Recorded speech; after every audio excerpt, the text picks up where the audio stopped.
Hello friend, study अड्डा के YouTube channel में आपका स्वागत है।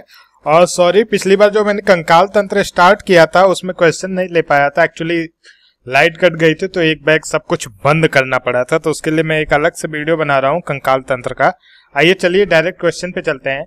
पहला क्वेश्चन है कि मनुष्य के शरीर में कुल कितनी हड्डियां होती हैं। तो जैसा हम चर्चा कर चुके हैं, टोटल कितनी हड्डियां होती हैं? 206 हड्डियां होती हैं, जिसमें से अच्छी कंकाल में 80 होता है और आंतरांगीय कंकाल के अंदर 126 होती है। बाल्यावस्था में कितनी हड्डियां होती हैं टोटल? बाल्यावस्था में किसी बुक में लिखा है 300 और कहीं कहीं लिखा है 208। तो ये जो 208 रहती है वो अराउंड 15 से 20 उम्र के बीच में रहती है, और जब बच्चा जन्म लेता है तो 300 के आसपास रहती है। सबसे बड़ी हड्डी शरीर की कौन सी होती है? फीमर होती है। और सबसे छोटी हड्डी शरीर की स्टेप्स, ये कान के पास होती है और ये जांघ में होती है। एक क्वेश्चन आता है कि मानव जोड़ी में कुल कितनी पसलियां होती हैं। तो टोटल 12 जोड़ी पसलियां होती हैं। अगले क्वेश्चन पे चलते हैं। मानव शरीर में सबसे लंबी अस्थि है, तो जो हमने बताया था कि सबसे लंबी अस्थि फीमर है, इसको उरु अस्थि भी बोलते हैं। क्या? उरु अस्थि, और ये जांघ में पाई जाती है। तो ऑप्शन सी जो है इसका सही होगा। मनुष्यों में किसका पता लगाने के लिए अस्थि भवन परीक्षण किया जाता है? तो अस्थि भवन परीक्षण जो है नई हड्डियों की गठन की प्रक्रिया, कोशिकाओं के अंदर जो नई हड्डियां बनती है उसको पता लगाने के लिए अस्थि भवन परीक्षण किया जाता है। ठीक है। अब इसके बाद एक कॉन्सेप्ट क्या है कि करीब एज 25 साल तक, 25 साल की आयु तक मनुष्य की सभी हड्डियां बन जाती हैं, और इसी आधार पर अस्थि भवन परीक्षण द्वारा मनुष्य की अंतरिम आयु का भी पता लगाया जाता है। तो यहाँ पे ऑप्शन बी सही होगा। क्या? अंतरिम आयु। तो अस्थि भवन परीक्षण से हम अंतरिम आयु का भी पता लगा सकते हैं। हमारे शरीर में कुल कितनी मांसपेशियां होती हैं? हमारे शरीर के अंदर कुल जो है 656 मांसपेशियां हैं, 656। कंकाल की मांसपेशियों की अनुमानित संख्या बताइए। कंकाल के अंदर जो मांसपेशियां होती हैं टोटल 700 होती है। अब इसमें मैं कुछ अलग क्या बताऊं, ये टोटल टू द पॉइंट बात करते हैं कि कंकाल के मांसपेशियों के अंदर कितनी अस्थियां होती हैं, अनुमानित मांसपेशियां होती हैं। कंकाल की मांसपेशियों की अनुमानित संख्या कितनी होती है? 700। दांतों को कठोर इनेमल परत क्या होती है? देखिए, दांतों की इनेमल परत एक विशेष प्रकार की कठोर पदार्थ की बनी होती है जो कि हाइड्रॉक्सी एपेटाइट है। क्या है? हाइड्रॉक्सी एपेटाइट है, और ये एक लवण है जो कि कैल्शियम फॉस्फेट तथा हाइड्रोक्सिल से मिलकर बनता है। यह एक लवण है जो कि कैल्शियम फॉस्फेट और जो है हाइड्रोक्सिल से मिलकर बनता है। तो अगर इस हिसाब से देखा जाए तो इसमें कोई भी सही नहीं होगा। यहाँ पे ये ज्यादा लग गया है, हाइड्रॉक्सी एपेटाइट होता तो ऑप्शन बी हमारा सही होता। तो दांतों की कठोर इनेमल परत क्या होती है? ये एक तरह की हाइड्रॉक्सी एपेटाइट होती है जो कि लवण है, जो कि कैल्शियम फॉस्फेट और हाइड्रोक्सिल से मिलकर बनता है।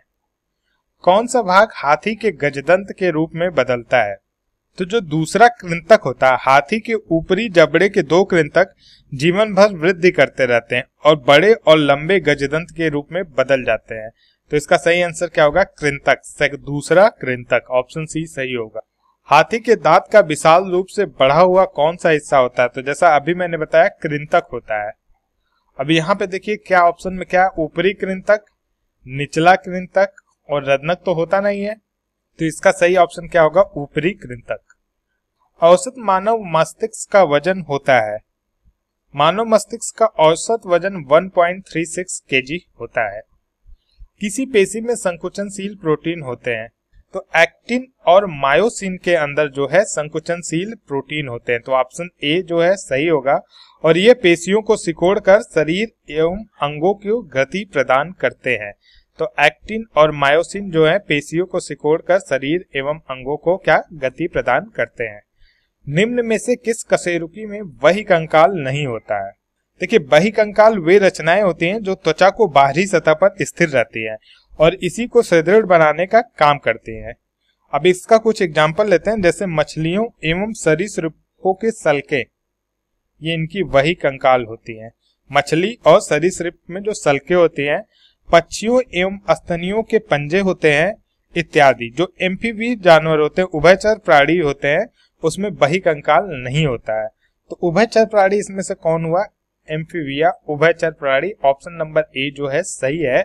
इनके अंदर जो है बहिकंकाल नहीं होते। मछली और सरीसृप के अंदर जो है सल्के होते हैं, वहीं पक्षियों और स्तनियों के अंदर पंजे होते हैं। निम्नलिखित में से किस एक जीव में पसलियों की संख्या सबसे अधिक है? देखिए, स्तनपायी मैमल में पसलियों की संख्या सबसे अधिक होती है। मानव में जो है ये 12 जोड़ी अर्थात टोटल कितनी होती है? 24 पसलियां पाई जाती हैं, जबकि सांप के पश्च भाग में 200 से 400 तक हड्डियां होती हैं। प्रत्येक एक जोड़ी पसलियों के साथ पाई जाती है। तो सबसे ज्यादा किस में पाया जाता है? सांप में। अगर मानव में पूछे तो 12 जोड़ी मतलब टोटल 24 पसलियां पाई जाती है। ओडोंटोलॉजी विज्ञान की एक शाखा है, उसका संबंध किसके अध्ययन से है? ओडोंटोलॉजी के अंदर जो है हम दांत से रिलेटेड उनकी संरचना, विकास तथा उनकी बीमारियों के बारे में पढ़ते हैं। तो ऑप्शन सी सही होगा, दंत। अकल दाढ़ क्या होती है?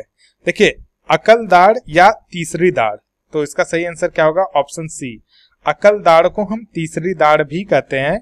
ये उन दांतों के नाम है जो आखिरी में निकलते हैं। अधिकतर लोगों को 4 अकल दाढ़ होती है। मैक्सिमम लोगों में कितनी अकल दाढ़ होती है? 4, और इसको हम तीसरी दाढ़ भी बोलते हैं। ऑस्टियोसाइट पाए जाते हैं। ऑस्टियोसाइट अस्थि में, कॉन्ड्रोसाइट उपास्थि में तथा थ्राम्बोसाइट रुधिर में पाया जाता है। तो ऑस्टियोसाइट कहाँ पाया जाता है? अस्थि में, और उपास्थि में क्या पाया जाता है? कॉन्ड्रोसाइट, और रुधिर के अंदर जो है आपका पाया जाता है थ्राम्बोसाइट। तो ये चीज आप याद रख लीजिएगा। नेक्स्ट क्वेश्चन देखते हैं। जानू फलक का दूसरा नाम है। देखिए, जानू फलक का दूसरा नाम जान्विक पटेल्ला है। ऑप्शन बी सही होगा, जान्विक पटेल्ला है, जो प्रत्येक घुटने पर आगे की ओर स्थित एक छोटी त्रिकोणाकार सी जो हड्डी होती है ना घुटने पर, और ये बनती कैसे है? ये एक कंडरा में कैल्सीकरण के कारण बनती है। ऐसी हड्डियों को सिसेमाइड हड्डी कहते हैं। कौन सी हड्डी कहते हैं? सिसेमाइड हड्डी कहते हैं। ये घुटने की संधि की सुरक्षा करती है और घुटने को मोड़ने में सहायक का काम करती है, एक तरह से लीवर का काम करती है। सिग्मा रूपी वृहदांत्र किसका भाग है? सिग्मा रूपी वृहदांत्र जो है आपके बड़ी आंत का भाग है, जो मलाशय एवं गुदा से संबंध होता है। इसका संबंध किससे होता है? मलाशय एवं गुदा से। तो ये कुछ क्वेश्चन थे जो कंकाल तंत्र से आज तक बस इतने ही क्वेश्चन पूछे गए हैं। आशा करता हूं कि आपको पसंद आया होगा कि दोनों वीडियो अलग अलग हो गई हैं, इससे काफी डिस्टरबेंस हो गया है।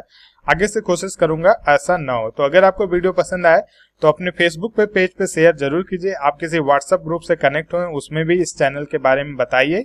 जो लोग हिंदी में पढ़ना चाहते हैं उनसे ज्यादा शेयर कीजिए, जिससे हम ज्यादा से ज्यादा लोगों के पास पहुंच सके और उनको नॉलेज प्रोवाइड कर सके। Thank you friend.